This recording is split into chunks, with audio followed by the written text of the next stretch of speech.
Calorosas saudações, e é verdade, o Partido Socialista está em primeiro lugar, à frente do PSD, e quiçá até com uma margem não assim tão próxima, mas já lá vamos, mas eu também vos queria dizer que também estou em primeiro lugar numa sondagem lançada recentemente também pelo YouTube, como aquele que mais vezes pede like no início do vídeo. Portanto, por favor, mantenham-me no primeiro lugar e metam like neste vídeo, por favor, e subscrevam o canal para chegarmos aos 50 mil subscritores. Já agora, partilhem também o vídeo nas vossas redes sociais e essas coisas todas, grupos de WhatsApp, Telegrams, e podem usar o código SOUSA10 na Prozis para 10% de desconto. Ora, vamos ver a sondagem lançada ontem, pela TSF, ontem, porque entretanto andou a sair várias, mas enfim, pela TSF e o DN, deixem-me só tirar aqui a imagem do patrocínio, exatamente, e portanto, como podem ver, há uma diferença de 2 pontos percentuais, poderá ser considerado um empate técnico. A verdade é que, quer até em termos de legislativas, quer até em termos de europeias, e quando eu digo legislativas, refiro-me às sondagens lançadas já no pós-dia 10 de março,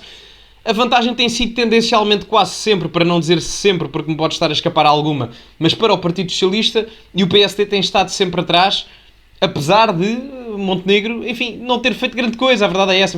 E quando eu digo grande coisa, não estou a dizer que foi uma coisa má. A verdade é que em 2 meses é complicado fazer qualquer coisa. Quer por bem, quer por mal. Vale para os 2 aspectos. Portanto, Montenegro efetivamente vai ter de mostrar trabalho a seguir às férias de verão.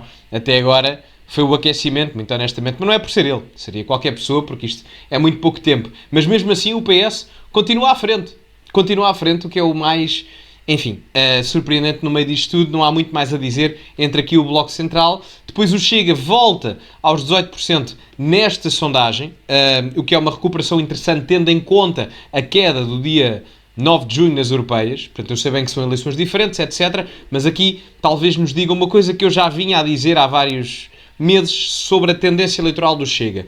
O Chega em si representa 10% do eleitorado. Teve 10% na Madeira 2 vezes, teve 10% nos Açores, teve 10% nas europeias, de modo que todas as eleições onde o Chega concorre, onde não é André Ventura o cabeça de lista, o Chega tem 10%.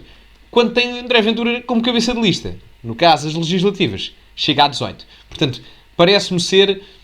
não sei se o Chega conseguirá equiparar este resultado ou não. É possível que cresça. Atenção, há fenómenos na Europa onde os partidos de direita radical populista continuam a crescer, como o caso da AfD na Alemanha, ou o partido de Marine Le Pen, que foi agora o mais votado em França, apesar de não ter ganho as eleições. Portanto, esses fenómenos podem acontecer, mas também pode acontecer o oposto, como é o caso do Vox, que está numa tendência decrescente em Espanha, tendo até perdido quase 20 deputados na última eleição legislativa. Vamos ver, não é? Portanto, agora, o Chega, ao estar vamos ver o que é que acontece. Isto é fulcral, no sentido em que o Chega, ora se expande, ora diminui. Portanto, duvido que se mantenha nos 18%. Mas vamos ver, será interessante perceber isso de um ponto de vista político e mediático. A Iniciativa Liberal, com 7%, parece-me estar a usufruir um pouco ainda da bebedeira Coutrinho Figueiredo, se me permitem o termo, porque teve 9% nas europeias e teve 5% nas legislativas. É quase uma duplicação em termos de pontos percentuais. Está ali a meio caminho e, portanto, parece-me que está ainda a usufruir um pouco da marca Coutrinho Figueiredo e, a meu ver, e bem, é dos melhores ativos políticos que existem em Portugal, pelo menos do ponto de vista intelectual, inequivocamente, muito acima da média. Portanto, acho que o Rui Rocha reconhece algumas das suas limitações enquanto líder partidário e aproveita a boleia de Coutrinho Figueiredo. Depois aqui o Bloco de Esquerda, na Liga dos Últimos, é assim, não há muito a dizer aqui. A única coisa que eu talvez diria é que o que me surpreende é a tendência crescente do LIVRE, no sentido de que, quiçá, no futuro, o LIVRE até conseguir ultrapassar o Bloco de Esquerda. Muito honestamente. Porque o Rui Tavares disfarça bem algum radicalismo que ele tem, que é radical, obviamente, muito melhor do que o Bloco de Esquerda o faz, e em termos de política externa não é tão radical como o Bloco. E isso faz com que alguma camada eleitoral veja com maior simpatia ao Rui Tavares. Portanto, eu até não me admirava que o Rui Tavares, daqui a uns anos, se ele continuar como líder do LIVRE, ele não é assim tão velho, ultrapassa o Bloco de Esquerda. Depois o PAN e o CDU, não há muito a dizer, é o resultado normal que costumam ter. Ora, isto depois reflete-se em termos de número de deputados. Deixem-me só aqui mudar a imagem, exatamente. Depois, em número de deputados, o PS adquire 81 deputados, o que é um crescimento... É pouco, não é? O PS neste momento tem 78. Portanto, mesmo estando à frente na sondagem, não é um grande crescimento relativamente àquilo que está a acontecer agora. A mesma coisa acontece com o PSD, mas no sentido oposto. Não tem um grande crescimento, não. Tem um pequeno decréscimo. Um tem um pequeno crescimento, o outro tem um pequeno decréscimo. Portanto, não há assim grandes alterações a nível do Bloco Central. Poderemos estar a ver uma estagnação daquilo que é o bipartidarismo imperfeito em Portugal. O que eu quero dizer com isto é que os dois grandes partidos, os dois maiores partidos de Bloco Central, têm entre si a maioria parlamentar, mas já tendem a ter alguma dificuldade em ter mais do que 2/3 do Parlamento, que é o que acontece aqui, que eles agregadamente têm 153, que já dá para fazer revisões constitucionais, mas é mesmo por limite, por um deputado ou dois é que conseguem. Portanto, estamos a ver uma tendência de irmos ao encontro de um futuro multipartidarismo, quiçá, onde partidos como o Chega ou outros partidos à direita que possam surgir, ou até à esquerda, possam ter mais representatividade parlamentar. A IEL com 12 deputados, cresce, ganha 4 relativamente ao que tem agora, portanto, resultado interessante para a Iniciativa Liberal. O Bloco de Esquerda mantém o número de deputados, 5. O LIVRE ganha 2, que eu acho que eles têm 3 agora. A CDU ganha 1, que eles têm 3. E o PAN ganha 1. Portanto, neste aspecto não há assim grandes alterações na esquerda, à esquerda do PS, na esquerda radical. Há um ligeiro crescimento, mas não assim nada por aí além, nada de significativo. Uma margem de uma mudança de 1 ou 2 deputados não é por aí. Quanto ao Chega, 45 deputados...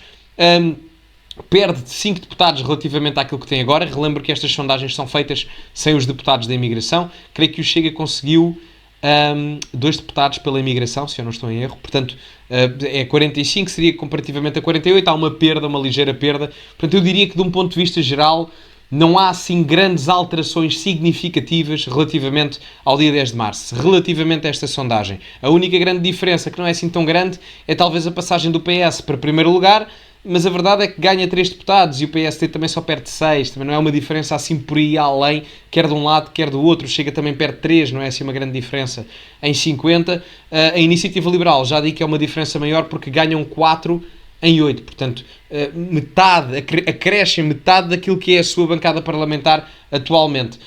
Em termos proporcionais, obviamente. Pois 4 deputados não é assim tanto, mas pode decidir a votação do orçamento, obviamente.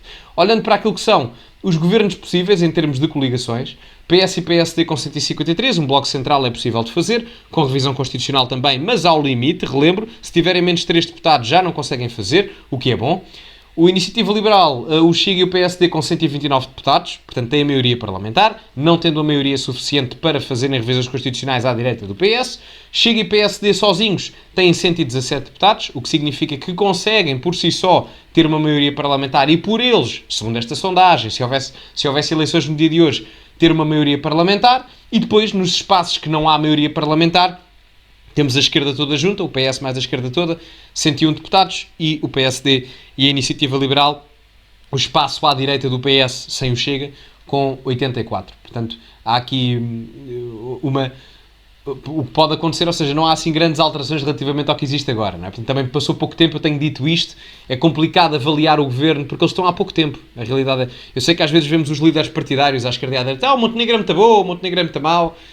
A verdade é que é complicado fazer. Ele tem apresentado muita coisa. Desse ponto de vista, é uma análise positiva no sentido em que tem apresentado trabalho. Mas eu não consigo. A função do governo é ser executivo, ou seja, é executar.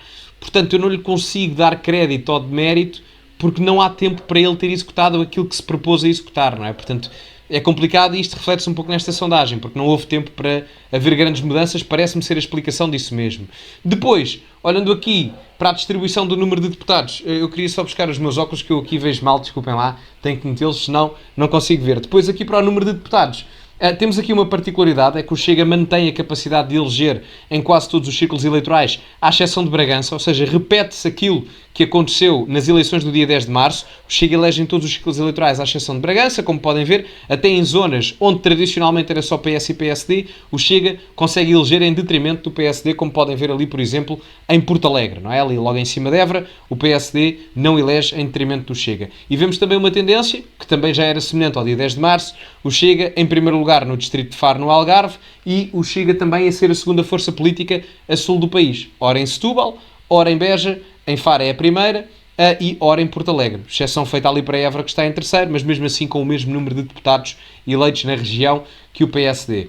Uma nota aqui também é que o Porto é dominado a nível eleitoral pelo PS, ok? Portanto é um pormenor importante, porque o norte do país, à volta do Porto em termos distritais, normalmente é PSD, e depois há a dúvida se as grandes urbes, PS, Lisboa e Porto, serão PS ou PSD. E isso muitas das vezes decide eleições, como decidiu nesta sondagem, por exemplo, em que o PS ganha Lisboa e ganha o Porto. E como o Porto elege 40 deputados e Lisboa elege 50, nesse sentido, 48 no caso, isso vai inevitavelmente diferenciar a votação, por isso é que o PS nesta sondagem acaba por ter mais 9 deputados do que o PSD. Isso faz muita diferença. Depois apenas mencionar que a Iniciativa Liberal tem um eleitorado muito concentrado na linha litoral, era uma tendência que já existia antes. Se repararem, a Iniciativa Liberal elege de Setúbal até Braga, em todos os distritos consecutivamente. Elege ali em Braga, elege no Porto, em Aveiro, Coimbra não elege, curiosamente, mas elege de volta em Leiria, em Lisboa e em Setúbal. Portanto, tudo o que é litoral,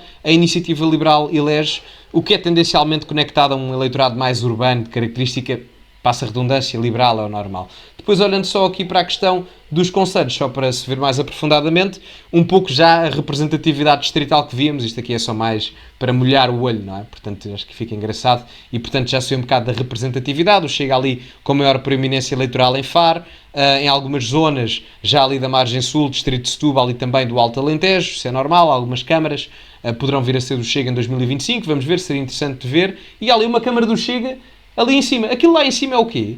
Lá em cima qual é o conselho? Por acaso não é Ponte Lima. Ponte Lima é mais abaixo, não é? Creio eu. Estou a dizer isto porque Ponte Lima historicamente era do CDS. Portanto, talvez haja uma migração de voto interessante. Mas quem for do conselho em questão, por favor, diga que era interessante. Mas pronto, eu diria que a sondagem está analisada. Depois só aqui um pormenor para as ilhas. Todas PSD. Quer os Açores, quer a Madeira. Portanto, já até em nível de deputados representados, não havia assim grandes alterações. Portanto, eu diria que a sondagem está analisada. Acho que não há assim grandes surpresas. Talvez nos próximos dias saiam novas sondagens com resultados diferentes. Estaremos aqui para analisar. Portanto, digam-me agora a vossa análise nos comentários. Portanto, meus amigos, metam gosto no vídeo. Subscrevam o canal que ajuda imenso e partilhem também nas vossas redes sociais. E, como é habitual, esperem, que eu esqueci-me. Código Sousa 10 na Prozis, no segundo link da descrição, para 10% de desconto em vários produtos na Prozis. Agora, sim, como é habitual, acima de tudo, cultivem-se. E até à próxima.